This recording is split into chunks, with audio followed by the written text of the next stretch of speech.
Muy bien, vamos a dar inicio a nuestra tercera galería jurídica. Espero que sea de su agrado, que lo disfruten y que puedan aprender mucho. Aportes de la filosofía del derecho a la Edad Moderna.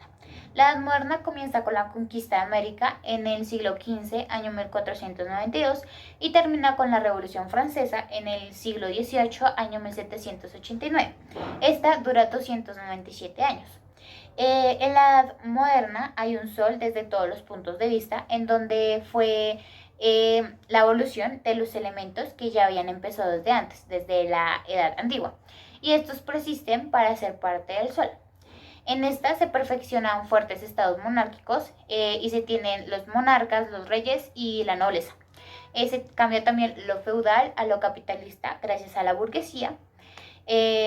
La monarquía y el clero luchan por tener el feudalismo, mientras que la burguesía luchan por tener el capitalismo.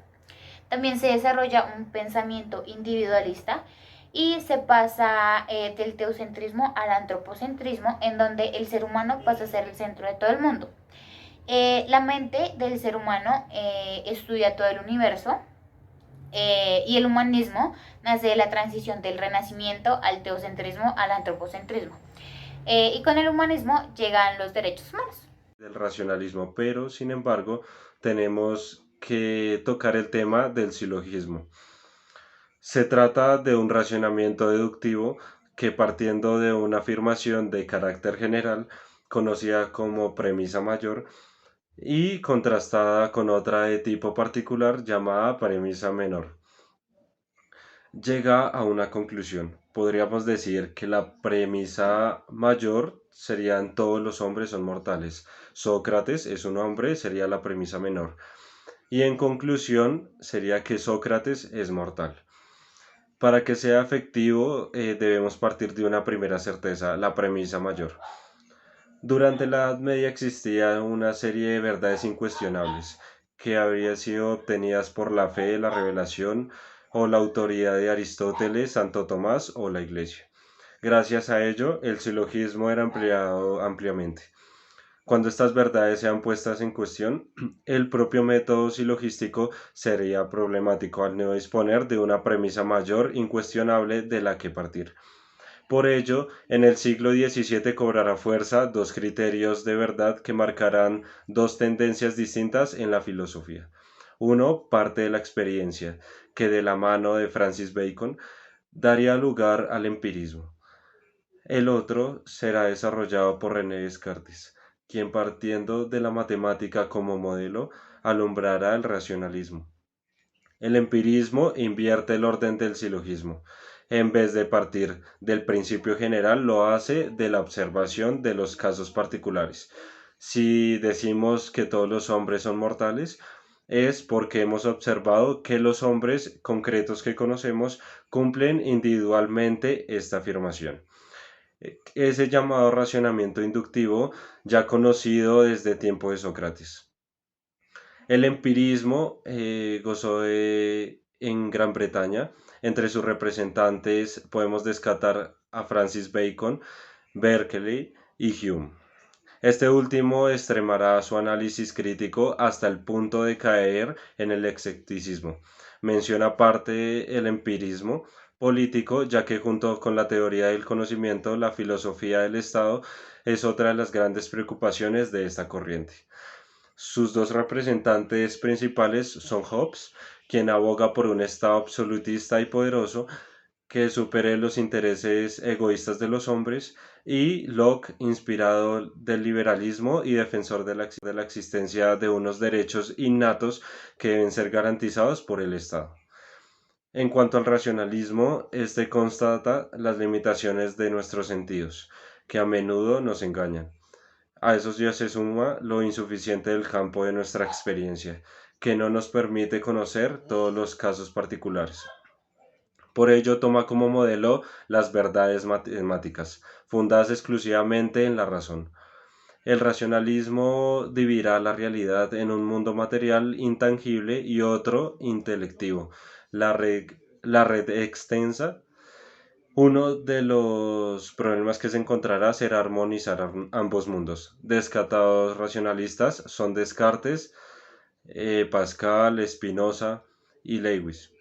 La ciencia aristotélica habría tomado como modelo el organismo vivo. La edad moderna se fijará en la máquina, particularmente en la que conocemos hoy, el reloj.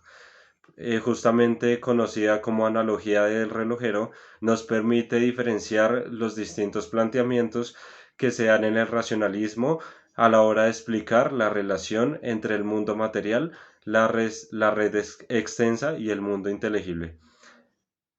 Para Descartes y Malebranche, el relojero pone de acuerdo constantemente los relojes, pensamiento y realidad, los cuales no tienen relación directa ninguna. Para Spinoza en realidad existe un único reloj, solo que con dos esferas. Para Leibniz no existen dos relojes, sino muchos, y el relojero no los pone continuamente en hora, lo que sería un continuo milagro, sino que los ha construido de tal modo que marchan armónicamente, sin precisar tocarlos. Es la llamada armonía preestablecida. En cuanto al mundo físico, el modelo más acabado lo dibujará un gran científico, Isaac Newton. Dentro de los aportes de la filosofía del derecho en la Edad Moderna encontramos el Renacimiento, el cual surge en el siglo XV y trae consigo un cambio desde todo punto de vista, político, religioso, artístico y científico. Este se caracterizó también porque el instrumento de dominio de los pueblos era el derecho tanto público como privado. Más adelante, en el siglo XVI, tuvo lugar la Reforma, el cual fue un movimiento religioso que tuvo como fin la reestructuración del cristianismo. En este se destacan 4 puntos importantes. El primero, algunos clérigos se rebelaron en contra de ciertos dogmas de la Iglesia. El segundo, se da un abandono con el fin de formar nuevas iglesias diferentes a la católica. El tercero, surge el protestantismo, y con este no solo sus derivadas, es decir, el luteranismo, el calvinismo y el anglicanismo, sino que también dio lugar a lo que se conoce como el cisma de la Iglesia Católica. Y cuarto, surge la Contrarreforma como reacción de la Iglesia Católica. Luego encontramos la teoría de las indulgencias. Esta surge en Alemania y se destaca principalmente por 2 razones. La primera es que es una teoría que argumentaba que la persona sería perdonada de sus pecados solo si ofrecía alguna limosna. Y la segunda es que Martín Lutero, un monje agustino, se proclamó en contra de esta reforma, y con esto se declaró en contra de la Iglesia Católica, enfrentándose a esta con la intención de dar por terminada esta teoría. Continuándose en las traducciones de la Biblia, lo cual se inicia con Erasmo de Rotterdam, la inspiración de Lutero, quien la traduce del latín al griego, Martín la traduce al alemán, William Tyndale al inglés, Antonio Briciolili la abierta al italiano, Francisco Encina al español y João Ferreira al portugués. Estas traducciones se expanden por toda Europa y América. Posterior a lo anterior, el calvinismo, que es referente a Juan Calvino, quiere que se reforme la Iglesia para que se forme el Estado, por lo cual propone la educación primaria para todo el mundo y que el ser humano sea mejor por medio de la educación, sin intervención de la Iglesia Católica. Aproximadamente en 1545, Juan convoca al Concilio de Trento. Su duración es extensa por la respuesta de la Iglesia Católica, que es la Contrarreforma, lo que la Iglesia ordena para evitar las ideas del protestantismo. Por lo tanto, envía a los misioneros jesuitas para que por medio de la educación en América adoctrinen a la población sin las ideas de Lutero y Calvino, así hasta el día de hoy. El racionalismo es una corriente filosófica que acentúa el papel de la razón en la adquisición del conocimiento. Contrasta con el empirismo, que resalta el papel de la experiencia, sobre todo en el sentido de la percepción. El racionalismo se desarrolló durante los siglos XVII y XVIII en Europa continental. La razón viene del logos, y logos proviene de Sócrates. A su vez, Platón también nos habla de un naturalismo racional, donde Aristóteles nos habla un poco del nomos, que es la norma, y este a su vez es la ley. Luego de esto viene René Descartes, que fue nacido en Francia en el año 1596 y falleció en el año 1650, con su gran frase: pienso, luego existo. Bueno, ya para finalizar con el tema del racionalismo, cabe resaltar una de sus características más importantes, que es que el racionalismo siempre iba enfocado a una verdad, o sea, que siempre tenía que tener argumentos y siempre tenía que ser algo cierto. No eran válidos pensamientos que vinieran de los sentidos. Por ejemplo, René Descartes, uno de sus principales representantes, dice que él utilizaba la aplicación del método de la matemática, ya que este siempre decía que la matemática daba un resultado y siempre llegaba a una verdad. Y por último, aquellos pensamientos que podían ser descritos como no argumentados, pero eran más de tipo fe, como lo podría ser pensar en un dios, esos pensamientos se les llamaba pensamientos laicos.